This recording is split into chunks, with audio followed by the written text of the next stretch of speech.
నమస్తే, welcome to Andhra Prabha. నేను Varun. Telangana CM Revanth Reddy ప్రత్యర్థి పార్టీలపై విరుచుకుపడ్డారు. బీఆర్ఎస్ బీజేపీల తప్పులను నిలదీస్తున్నందుకే తనపై రాజకీయంగా దెబ్బతీయడానికి కుట్రలు పన్నుతున్నారని ఆరోపించారు. ఇక బీఆర్ఎస్ బీజేపీలు పైకి వేరువేరుగా నటిస్తున్నా లోపల మాత్రం ఆ రెండు పార్టీలు టార్గెట్ ఒక్కటేనని విమర్శించారు. కాంగ్రెస్ కు ఓటేసిన వారి ఓట్లను దొంగతనంగా తొలగిస్తూ కొడంగల్లో పెద్ద కుట్రలకే తెరలేపారని మండిపడ్డారు. అలా కుట్రలు చేస్తున్న వారికి స్థానిక ప్రజలు సరైన రీతిలో బుద్ధి చెప్పి తిప్పికొట్టాలని రేవంత్ రెడ్డి పిలుపునిచ్చారు. అనంతరం రాహుల్ గాంధీ, ప్రియాంక గాంధీల అరెస్టులను నిరసిస్తూ కాంగ్రెస్ నాయకులతో కలిసి కొడంగల్ వీధుల్లో నిర్వహించిన ధర్నా ర్యాలీలో పాల్గొన్నారు. తెలంగాణలో అసెంబ్లీ వ్యవహారాలను మరింత స్పీడప్ చేయడమే లక్ష్యంగా సీఎం రేవంత్ రెడ్డి సర్కారు కీలక నిర్ణయం తీసుకుంది. కాంగ్రెస్ కు చెందిన ముగ్గురు సీనియర్ ఎమ్మెల్యేలు ఇక విజయ రమణారావు, యొన్నం శ్రీనివాసరెడ్డి, వేముల వీరేశంలను ప్రభుత్వ విప్పులుగా నియమించడమే కాకుండా వారికి ఏకంగా రాష్ట్ర మంత్రి హోదా కల్పిస్తూ ఆఫర్ ఇచ్చింది.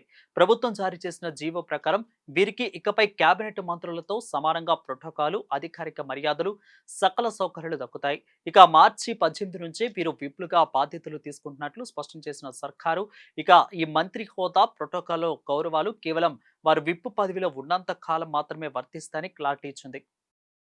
కరీంనగర్లో ఒక్కసారిగా పొలిటికల్ హీట్ పెరిగిపోయింది.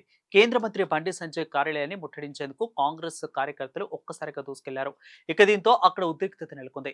వెంటనే అలర్ట్ అయిన పోలీసులు వారిని అడ్డుకోగా కాంగ్రెస్ శ్రేణులు ఆఫీస్ ముందే బఠాయించి నిరసనకు దిగాయి. ఇక అయితే ఢిల్లీలో ప్రధాని మోదీ నివాసం దగ్గర రాహుల్ గాంధీ చేసిన ఆందోళనను నిరసనగా బీజేపీ నేతలు గాంధీ భవన్లో ముట్టడికి పిలుపునిచ్చారు.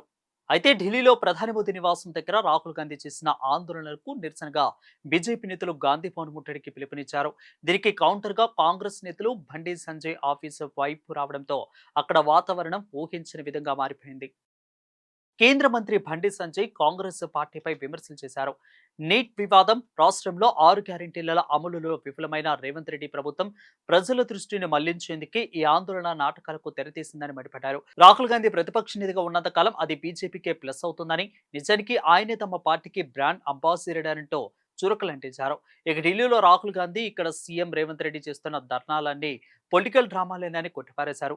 ప్రధాని నివాసం దగ్గర శాంతి భద్రతలకు విఘాతం కలిగిస్తే పోలీసులు అదుపులోకి తీసుకోక ఏం చేస్తారని ప్రశ్నిస్తూనే నీట్ అంశంపై పార్లమెంట్లో చర్చకు కేంద్రం ఎప్పుడు సిద్ధంగానే ఉందని అన్నారు. ఇక రాహుల్ కాబోయే ప్రధాని అని రేవంత్ రెడ్డి అనడం ఈ ఏడాదిలోనే పెద్ద జోక్ అని ఎద్దేవా చేశారు.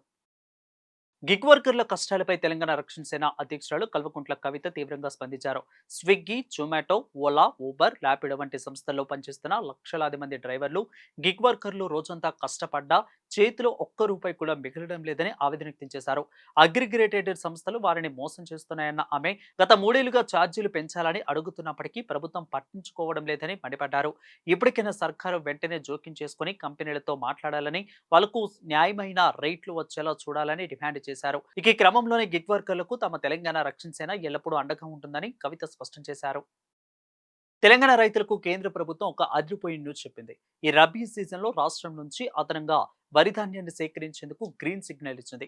మొదట్లో 35 లక్షల మెట్రిక్ టన్నుల ధాన్యం మాత్రమే కొంటామని చెప్పిన కేంద్రం ఇప్పుడు రైతుల అవసరాలను బట్టి మరో 8 లక్షల మెట్రిక్ టన్నులు అదనంగా కొనుగోలు చేసేందుకు అంగీకరించింది. ఇక దీంతో మొత్తం ధాన్యం సేకరణ పరిమితి ఏకంగా 43 లక్షల మెట్రిక్ టన్నులకు చేరింది. ప్రభుత్వం తీసుకున్న ఈ నిర్ణయంతో తెలంగాణ రైతులకు బిగ్ రిలీఫ్ అని చెప్పాలి. గోచమహల్ ఎమ్మెల్యే రాజాసింగ్ కీలక వ్యాఖ్యలు చేశారు. తెలంగాణలో శాంతి భద్రతలు పూర్తిగా దిగజారిపోయాయని, రాష్ట్రం హత్యలకు అడ్డాగా మారిపోతుందంటూ సంచలన ఆరోపణలు చేశారు. మీర్పేటలో రౌడీ షీటర్ నందనవనం సూరి దారుణ హత్య ఘటనపై స్పందించిన ఆయన కాంగ్రెస్ ప్రభుత్వం వచ్చాక క్రైమ్ రేటు విపరీతంగా పెరిగిపోయిందని మండిపడ్డారు. హత్య చేసిన తర్వాత నిందితుడు తన స్నేహితులకు ఇన్స్టాగ్రామ్ వీడియో కాల్ చేసి మాట్లాడడం పోలీసులకే సవాల్ విసిరినట్లేనని చెప్పారు. ఇక ఈ క్రమంలోని సీఎం రేవంత్ రెడ్డి ఇప్పటికైనా యూపీ సీఎం యోగి ఆదిత్యనాథ్ను చూసి నేరగాళ్లను ఎలా అణిచివేయాలో, శాంతి భద్రతలను ఎలా కంట్రోల్ చేయాలో నేర్చుకోవాలని అడ్వైస్ చేశారు. ఢిల్లీలో రాజకీయ వేడి కొనసాగుతుంది. ప్రధాని నివాసం దగ్గర జరిగిన హై డ్రామా తర్వాత ఇండియా కూటమి ఎంపీలు తమ నిరసనను నెక్స్ట్ లెవెల్ కు తీసుకెళ్లారు. పోలీసుల దౌర్జన్యానికి నిరసనగా ఎంపీలందరూ ఏకంగా నల్ల దుస్తులను ధరించి పార్లమెంటుకు వచ్చారు. ఇక ఈ క్రమంలోనే పార్లమెంటు బయట విపక్ష నేతలంతా కలిసి కేంద్ర ప్రభుత్వానికి వ్యతిరేకంగా గట్టి నినాదాలు చేస్తూ తమ ఆగ్రహాన్ని వెలగక్కారు. అయితే నీట్ పేపర్ లీక్ వ్యవహారంలో విద్యార్థులకు న్యాయం చేయాలని పిలుపునిచ్చిన చలో సంసత్ మార్చ్ కి సపోర్ట్ గా రాహుల్ గాంధీ, ప్రియాంక గాంధీ, అఖిలేష్ యాదవ్ తో పాటు విపక్ష నేతలంతా ప్రధాని నివాసం ఎదుట నిరసనకు దిగిన సంగతి తెలిసిందే. కానీ పోలీసులు వారిని బలవంతంగా అరెస్టు చేసి తరలించారు. ఇక తాజాగా నల్ల దుస్తులు ధరించి నిరసనకు దిగడంతో ఈ రచ్చ మరోసారి తీవ్ర దుమారం రేపుతుంది. నీట్ పేపర్ లీక్ అంశం ఇప్పుడు తమిళనాడు రాజకీయాల్లో కలకలం రేపుతుంది. సీఎం విజయ్ నేతృత్వంలోని టీవీకే పార్టీ ఈ వివాదంపై గట్టిగా గలమెత్తుతుంది. నీట్ పరీక్షలలో వరుసగా అక్రమాలు, అవకతవకలు బయటపడడంతో కేవలం తప్పులను వ్యతిరేకించడం మాత్రమే కాదు, ఏకంగా ఆ నీట్ పరీక్షని పూర్తిగా రద్దు చేయాలని డిమాండ్ చేసింది. ఇక ఢిల్లీలో ఈ అంశంపై నిరసనలను హోరెత్తిస్తున్న టైంలోనే అరెస్టులను ఖండిస్తూ విజయ్ పార్టీ ఈ రేంజ్ లో రంగంలోకి దిగడం పొలిటికల్ సర్కిల్లో హాట్ టాపిక్ గా మారింది.